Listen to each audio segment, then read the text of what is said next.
Assalamualaikum warahmatullahi wabarakatuh.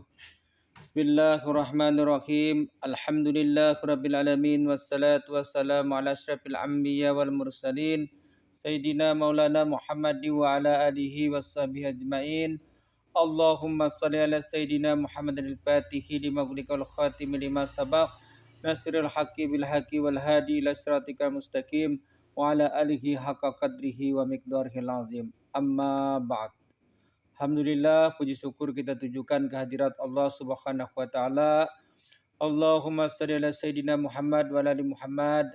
Selawat dan salam kita tujukan kepada junjungan kita Rasulullah sallallahu alaihi wasallam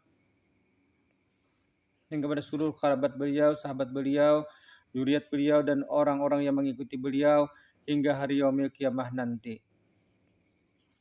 Nama ulun Badrun bin Adul bin Antung bin Jalal, ada hadim daripada Rumah Al-Quran Assalam, Komplek Tindar Mulia, Kecamatan Gambut, Kabupaten Banjar, Provinsi Kalimantan Selatan. Dalam kesempatan ini, ulun ingin berbagi pendapat, berbagi pengetahuan dengan kawan-kawan ulun dan semua orang yang mengunjungi channel YouTube kami dan subscriber kami dimanapun berada. Tetap dalam pembahasan ilmu tasawuf. Bagi orang yang masih salik, nah jadi orang yang masih salik, janganlah hendak menghabar-habarkan pengetahuan dan rahasia-rahasia pengenalan yang telah diberikan Allah kepadanya. Nah, jadi orang ini masih dalam makam salik. Makam salik itu orang yang belajar fikih, belajar tauhid, belajar tasawuf, lalu mengambil tarekat aulia Allah Ta'ala. Tujuannya untuk mendekatkan diri kepada Allah, untuk hasil kepada Allah Ta'ala, lalu mengamalkan tarekat tadi, bahaluat segala macam, mengamalkan segala fikih, tauhid, segala musyahadah macam-macam, hendak mendekatkan diri kepada Allah Subhanahu wa taala. Lalu di situ ada tahapan-tahapan Allah Taala memberikan kepadanya, lalu diberi rahasia satu-satu mengenai kita, diberi Allah Taala rahasia, diberi Allah Taala pengetahuan batin yang kemudian dengan rahasia-rahasia dan ma'rifat-ma'rifat. Nah, ini ujar Sidin jangan dikisahkan lawan orang atau dihabar-habarkan kepada orang. Tetapi hendaklah disimpan saja, dirahasiakan di dalam diri kita. Kecuali kita berkisah tadi lawan guru kita, nama didik kita. Misalnya kita bertarekat, siapa syekh murabi kita, lalu kita ada tabuka hijab, misalnya ada kayak dapat mimpi ini, macam-macam, ada macam-macam nang rahasia-rahasia lawan itu, lalu kalau dikisahkan lawan guru kita. Nah, supaya Sidin tahu. Lalu sesudah Sidin tahu, lalu Sidin kena kau memberi arahan selanjutnya untuk kita. Kalau orang yang salik tadi diberi Allah Ta'ala rahasia-rahasia, ilmu-ilmu batin, pengetahuan dan makrifat segala macam, dikisahkan lawan orang, maka akan hilang kemanfaatannya. Nah, jadi rahasia-rahasia yang didapatnya tadi di dalam mengamalkan tarekatnya tadi, lalu dikisahkan dengan orang yang dapat rahasia, nah rahasia itu hilang sudah manfaatnya. Ya dapat pengenalan misalnya tabuka hijab, kalau dikisahkannya pulang dengan orang, hilang pulang manfaatnya. Ya dapat rahasia ilmu misalnya dikisahkan dan orang, hilang juga akhirnya kemanfaatannya. Hilang kemanfaatannya daripada hati dan berkurang bekasnya. Ya bekas-bekas yang datang tadi, yang rahasia datang ke hati kita, nah kisahkan orang, hilang tuh, ada bekas lagi dari kita, jangan tuh luntur dari kita pada hati kita. Nah, pada diberi Tuhan tadi dikisahkan orang lalu luntur, cara bahasa orang Banjar itu luntur.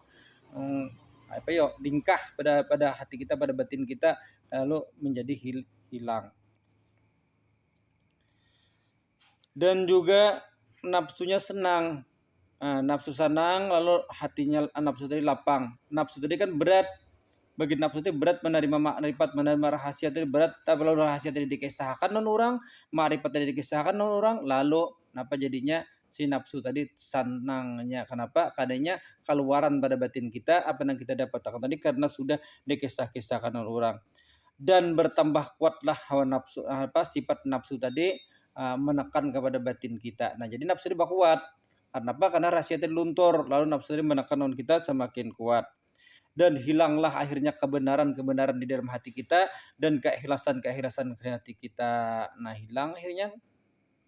Keikhlasan itu hilang, luntur akibat orang yang masih menjalankan tarekat tadi, yang hendak mendekatkan diri kepada Allah, yang belum sampai tadi dikisah-kisahkan, lalu akhirnya luntur dan hilang.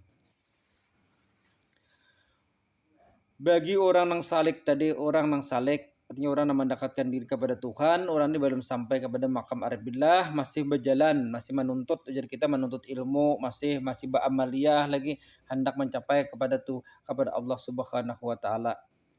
Jangan engkau jadi panjang tangan kepada pemberian orang, artinya itu jangan ketujuh diberi orang.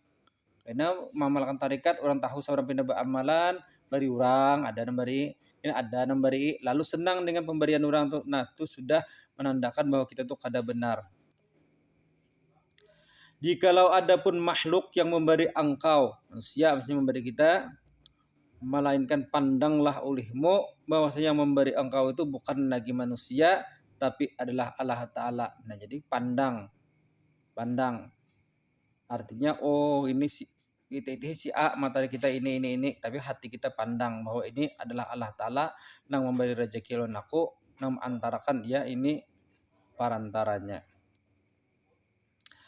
Manakala ya apakah apabila ya seperti yang demikian itu hendaklah yang mengambil sesuatu barang yang diberi orang tadi sesuai dengan pengetahuannya. Nah, jadi sebelum mengambil barang yang diberi orang tadi, tilik dulu dengan ilmu pengetahuan. Artinya disuhut dulu barang tuh, dimusahadakan, tambusakan pemberian orang tuh bahwasanya jangan temandak pandangan kita kepada orang yang memberi kita, si makhluk yang memberi kita tadi, hendaklah kita tambusakan pandangan kita kepada Allah. Allah lah yang memberi kita, manusia tadi, makhluk tadi hanyalah perantaranya saja.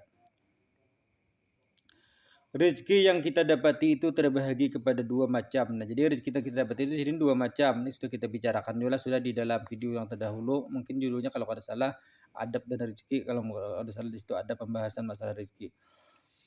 Terbahagi kepada dua bahagian. Pertama, kita mendapatkan rezeki itu dengan usaha. Nah, dapat rezeki itu berusaha kita. Itu yang pertama. Misalnya kita berusaha berdagang, bertani, beternak, lain-lain sebagainya. Dan masalah gawian-gawian mencari rezeki ini, cara berdagang, cara bertani, bahkan cara berternak itu ada hukum-hukumnya dan aturan-aturannya sudah di dalam ilmu fikih. Inilah cara mencari rezeki yang umum bagi manusia. Nah, jadi manusia itu umum dah itu. Ada yang berdagang, ada yang bertani, ada yang beternak, ada yang jadi karyawan, ada yang jadi pegawai. Caranya mendapatkan rezeki itu umum sudah. Bagi seluruh manusia kakak itu cara mendapatkan rezeki. Nah, yang kedua, rezeki yang ia dapatkan tanpa diusahai. Nah, ini rezeki orang yang tajrid. Nah, orang tajrid ini diberikan Allah Subhanahu wa taala rezeki tanpa mencari, tanpa berusaha. Maka orang-orang yang sudah di makam tajrid ini hendaklah mereka itu berpandangan. Mereka mendapatkan rezeki itu tiada dengan sebab dituntut dan tiada dicari dan tiada pula dikira-kira. Rezeki yang seperti ini datang daripada manusia juga. Manusia juga mengatakan manusia dan yang lain-lain. Maka syaratnya boleh mengambil ia.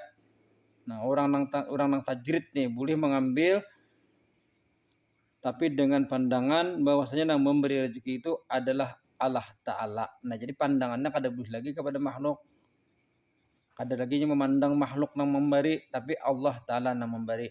Walaupun pada akhirnya kita diminta orang, makasihlah, kada apa-apa itu. Itu kan dahirnya aja yang mengucap, tapi hakikatnya berterima kasih lawan Allah Ta'ala, walaupun pada pandangan dahirnya dia mengucapkan terima kasih lawan makhluk yang datang tadi, tapi hakikat hatinya mengucapkan lawan Allah Ta'ala. Ditambusakannya musahadahnya tadi kepada Allah Subhanahu wa taala. Dan orang yang menyampaikan itu hanyalah sebab dan perantara saja. Kedua, barang pemberian ini, yang kedua, barang itu harus diperhatikannya, barang itu halal atau kada di dalam pengetahuan. Dan orang yang memberi tadi harus bujur-bujur orang yang memiliki harta, yang bujur. Barangkali orang arif billah itu merasa malu meminta atau berhajat kepada Allah Subhanahu wa taala. Nah, jadi orang arif billah itu ada rasa malu meminta lawan Allah Subhanahu wa taala. Apalagi meminta lawan makhluk. Nah, lawan meminta lawan Allah taala aja mereka malu, apalagi meminta lawan makhluk. Dahulu disebutkan bahwasanya ada kita membahas masalah doa bab doa dahulu ya Allah. Bahwasanya disebutkan berdoa itu bahwasanya berdoa dan meminta adalah ibadah. Nah, jadi kita berdoa dahulu berdoa juga, minta-minta juga Allah taala, cuma kita tujuannya ibadah. Kada artinya meminta itu dasar tujuannya meminta. Nah, tanpa memperhatikan ibadah. Ada kita meminta tapi tujuannya adalah ibadah. Nah, apabila diberi, nah itu berarti sudah ketentuannya. Apabila kada diberi, itu juga ketentuannya yang penting doa tadi dijalankan sebagai ibadah. Di dalam hukum syariat, berdoa itu ada yang diwajibkan seperti yang terkandung di dalam rukun sembahyang. Dan ada pula yang disunatakan.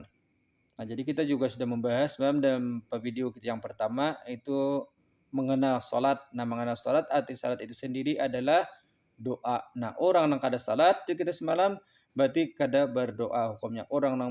Kenapa?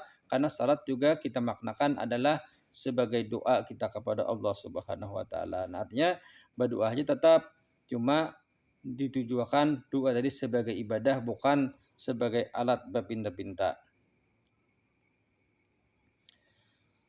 Orang arif billah apabila menilik kepada ketentuan Allah Subhanahu wa taala, orang arif billah tadi menilik kepada ketentuan Allah Subhanahu wa taala yang telah ditentukan baik mengenai rezeki, mengenai nasib tidak akan bertambah dan tidak akan berkurang walaupun kita berdoa. Nah, ujar orang arif billah nya di berdoa itu kada bertambah juga, kada berkurang juga, cuma tetap aja berdoa supaya apa?